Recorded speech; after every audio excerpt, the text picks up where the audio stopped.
is called the law of Parkinson. According to this law, work expands according to time available. जितना time आपके पास होता है, काम इतना ही फैलता है.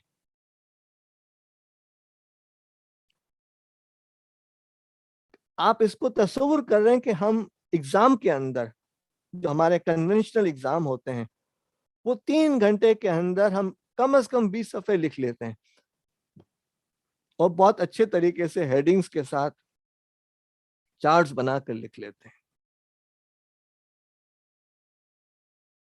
अब आप जो है ये क्यों करते हैं? इसलिए कि आप पे एक टाइम बाइंडिंग का प्रेशर है.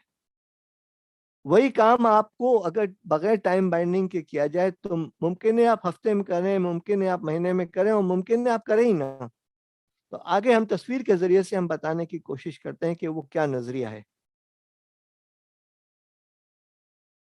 देखें, ये जो है आपका नजरिया, ये वाला, ये जो 3 आवर्स में जो आप काम कर लेते हैं, इसकी बॉर्डर लाइन बहुत मोटी सी बनाई हुई है हमने और इसको रेट किया हुआ है. यानी क्राइसिस के अंदर जो कुछ आप काम कर लेते हैं वो आपके लिए बहुत अहम है. फिर जब आप अपने आप को बांध लेते हैं कि मुझे ये काम आज के दिन करना है और बाइंडिंग बना लेते हैं कि इसके बगैर मैं उठूंगा नहीं या घर नहीं जाऊंगा, तो फिर वो काम हो जाता है. सिमिलरली आपका वीक का मामला है, वो भी ऐसे ही होता है. और आखिरी जो चीज है, जो येलो में बनी हुई है कि no time limit, no boundaries, never happen unless pressure is there. तो लिहाजा कोई काम को करने के लिए या डिलीवर करने के लिए आपके ऊपर प्रेशर होना जरूरी है. अब आप आइए आगे एक और एग्जांपल. फर्ज करें कि आपको दफ्तर में है और आपको ये कहा जाता है कि आप कल सुबह की फ्लाइट से यहां चले जाएं. ज़ाहिर है पासपोर्ट और वीजा का मामला नहीं है, सिर्फ जाने का मामला है.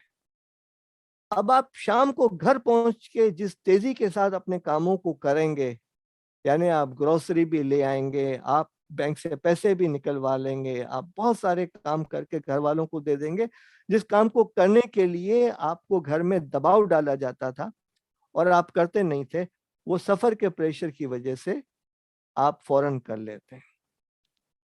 इसी अंदाज से अगर आप ये तस्वुर करें कि आज मेरी जिंदगी का आखिरी दिन है और फिर आप फहरिस्त बनाएं, तो आपको अंदाजा होगा कि आप कितनी तेजी के साथ अहम कामों को करते हैं और कम अहम कामों को छोड़ देते हैं. ये एक टेंडेंसी है, एक मिजाज है. इसको समझने की और इसको देखने की कोशिश करें. और मैं टाइम जो है उसको कहता हूं कि वो एब्रीवेशन है, today is my and, TIME. तो अगर आप ये तस्वुर करें, और मोमिन के लिए तो ये तस्वुर करना है भी जरूरी, इसके लिए कल का तो पता ही नहीं है ना. तो प्लीज इसको जरा गौर करें, इस पे कुछ आप बोलें भी.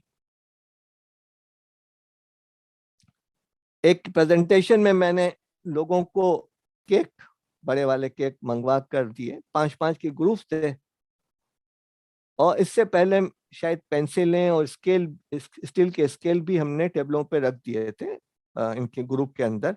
और फिर हमने केक बीच में रखे पूरे और हमने लोगों से कहा कि आप इस केक को खाएं. अब लोगों ने केक को बीच में रखा और राउंड टेबल के गिर्द वो ऐसे घूर के हर एक को मुंह में डाल के खाने की कोशिश कर रहे हैं. सिर्फ एक ग्रुप ने ये किया कि जो वो स्टील का स्केल था उससे केक के पीस किए और हर एक को बांट के खा लिए. दोनों में बड़ा फर्क है. काम के टुकड़े करके सब टास्क बनाकर करने की कोशिश कीजिए, काम आपके लिए आसान हो जाएंगे इंशाल्लाह.